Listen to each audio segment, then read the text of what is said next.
ছেলেবেলায় গলায় মাছের কাঁটা আটকে গেলে আম্মা বলতো শুকনো ভাত গিলতে। এখন দুঃখ আটকে আছে, আম্মার কিছু বলে না। এই প্রতিযোগিতার জীবন ভাল লাগে না।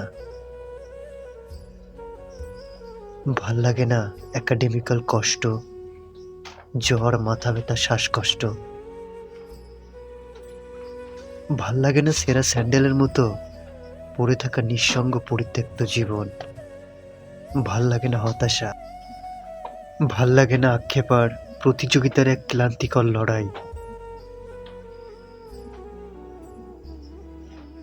৯০ দশকের কথা যখন শুনি তখন মনে হয় সেই দিনগুলোই ভালো ছিল।